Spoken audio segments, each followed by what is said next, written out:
What's going on, everybody? It's your boy Gifted Gamer 204 back at it again. And yes, you guessed right. Today, we got another banger for y'all, man. So if you're new to the channel, please don't hesitate to hit that subscribe button, hit that like button, hit that share button as we continue to roll on right into this one. So check this out. Your boy's out here grinding, man. I'm putting in that work. Anyways, shout out to everybody who supported me, man. I appreciate everybody. Let's get it popping. We're going to check this out. This is called Ark Raiders. This is the gameplay reveal. Now, this is a game that I've been looking forward to. I got it on my wish list. So they just dropped some gameplay trailer reveal. So we're going to take a look at that, right? But I'm going to need y'all to stay with me after this trailer, because I got some things that I need to address right after this. So without further ado, let's roll it. Ark Raiders is a multiplayer extraction adventure set in a distant future here on Earth. Players start in Speranza, one of the few places in the Rust Belt that is relatively safe from Ark machines that occupy the surface. There are thousands of people living down here, and there is always a need for vital materials from the world above. The Raiders are the ones who put themselves at risk, both from Ark as well as other rival Raiders, for a price. It is from here that players can reach different parts of the Rust Belt through a network of repurposed tunnels.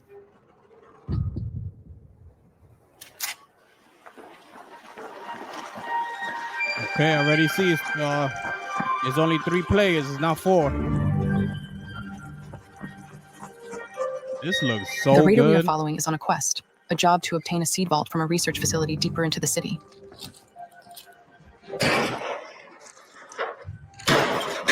The others in the squad are after medical supplies, some rare parts, and their best lead is a pharmacy nearby.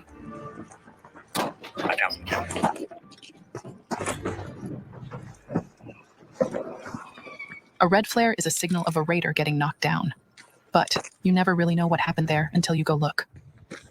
Could have been a fight between raiders or Ark. You never know. Wasp, over there. Let's go there. Wasp.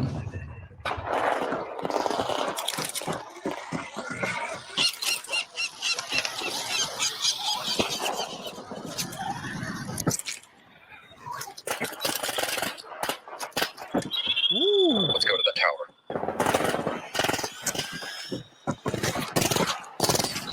Oh, this looks so good.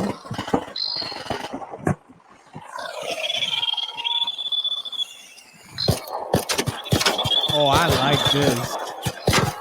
I like this.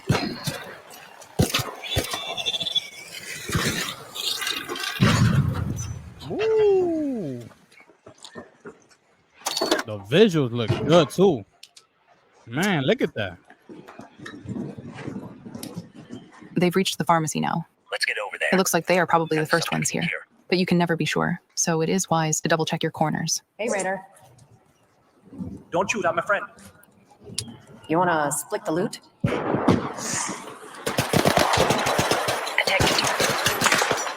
Making friends in the Rust Belt is not easy, but that doesn't mean it can't happen.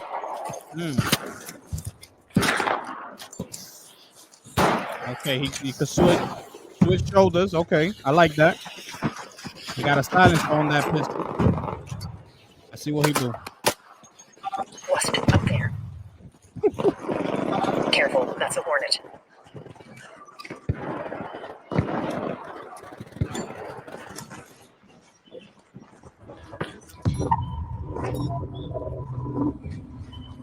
Man, this looks good. I'm not even gonna lie. Down at the septic. This is it. Some plastic. Looks like they got what they came for, and now it's time to get out of here. Everything that you find will be lost if you don't make it out alive. But raiders know this. It's what they do.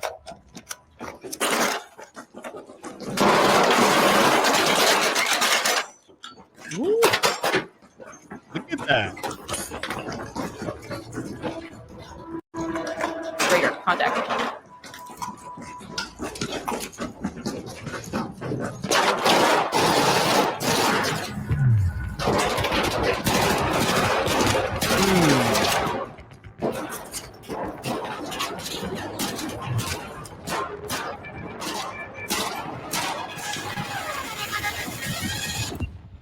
Yo, that game looks so fire. Engaging in firefights may sometimes be the only way out of a tight spot. Other times, being cautious and staying out of sight is the better option to make it out. For raiders hoping to thrive, the Rust Belt is filled with opportunities and secrets. If you know where to look. You'll have to stay vigilant up there on the surface, where an armada of ARC machines roam unchecked. Where motives of other raiders remain dangerously unclear. You'll need to be resourceful, work with what you have, and sometimes make plans on the fly. What are you prepared to risk to get what you want? Ultimately, you get to decide what kind of raider you'll become, shaping your own legacy, your raider, and your home.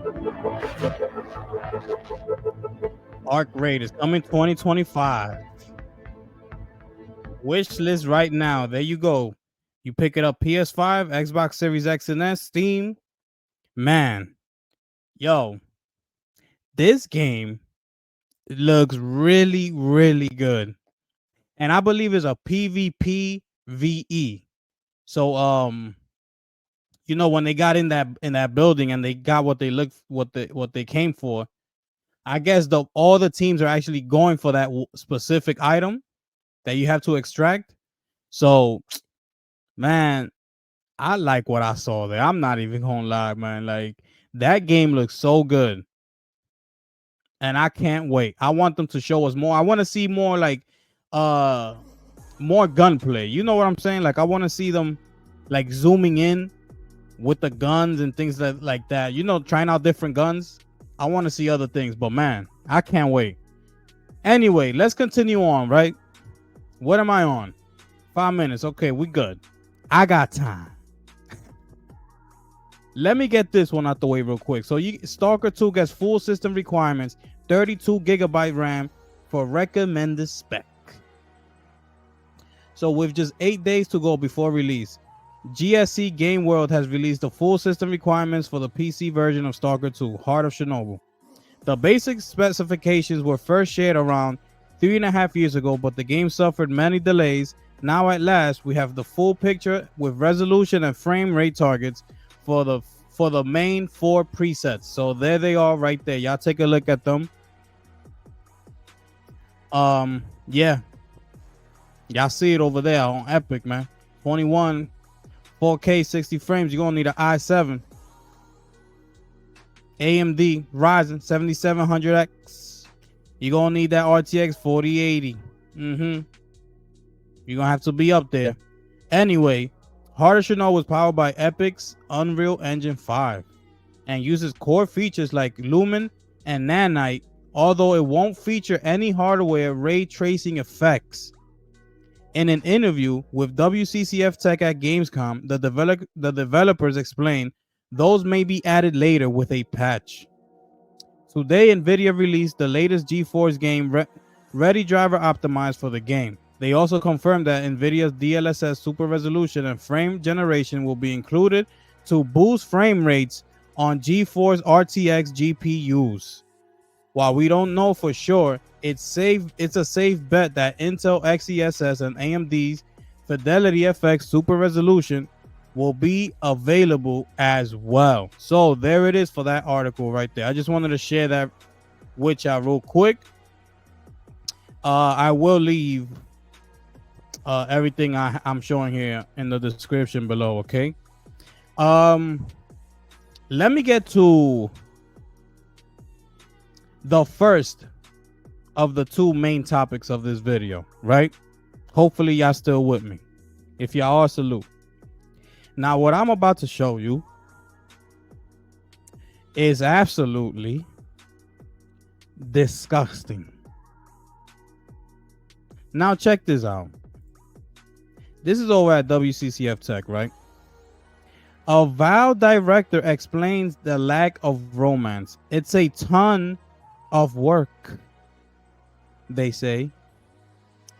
Unlike other big fantasy role-playing games such as Baldur's Gate 3 and the recent Dragon Age: The Veilguard, Valve won't feature any romance options when it lands in around 3 months. Speaking to Games Radar during the recent EGX convention, Valve game director Carrie Patel explained, "It works very well in some games. It's a ton of work. You want to make sure you do it right. And part of that is also you want to make sure that a player who opts not to romance but still wants to have a very deep relationship with those companions get to have just as thorough and meaningful an experience on a friendship or ally path as if they went on a romance path. And so we felt that we could best tell our companion stories and our players relationships with them without the romance option. With the 4 companions, we wanted them to all have key roles in the stories, different party roles, different personalities, and ways that they complement each other and let them tell the story of Living Lands to the player. Patel then added the lack of romance is particularly meaningful because one of the 4 companions featured in the VOD is already engaged with someone else.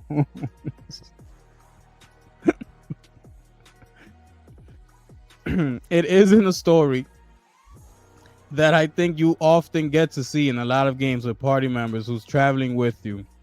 And so one thing players will really get to explore with here is kind of how she navigates having her heart in one place while knowing that she really needs to be here.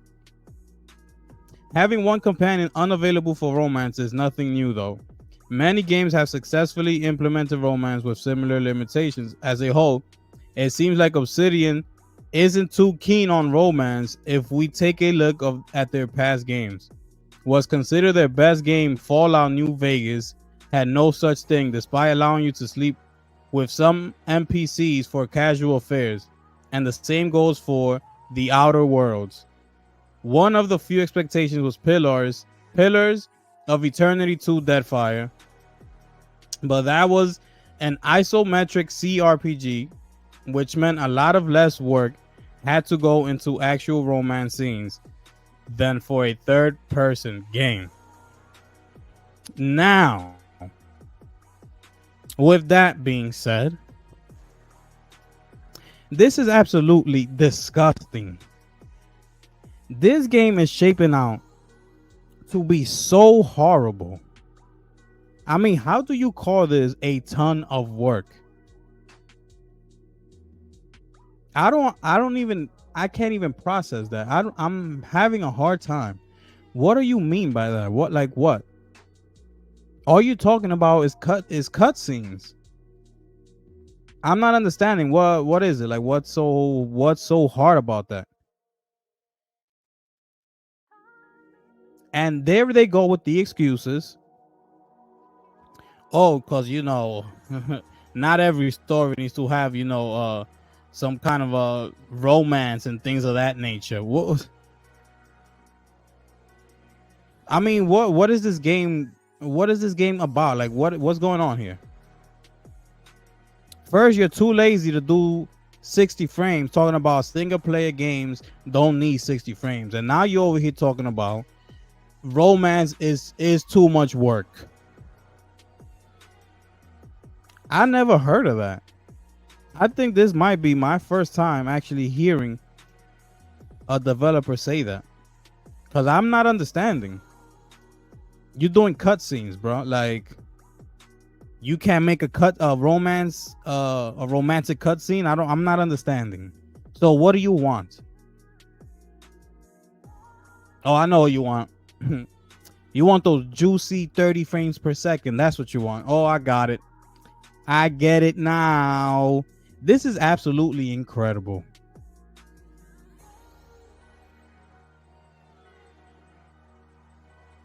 Now, developers like this, their games deserve to tank.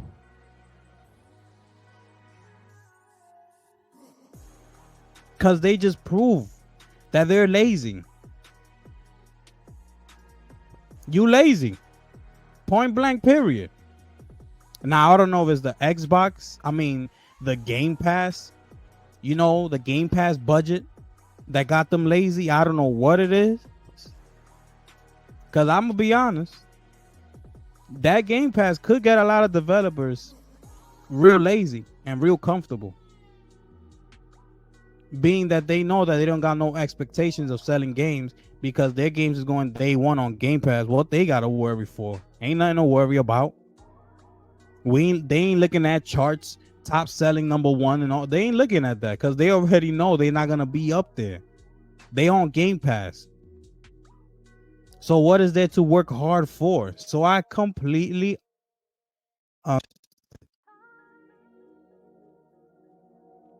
anyways, that's crazy to me. That's crazy to me. But I'm gonna continue on to the last topic of this video. Okay? And I saved the best for last. Now check this out. This is over at WCCF Tech.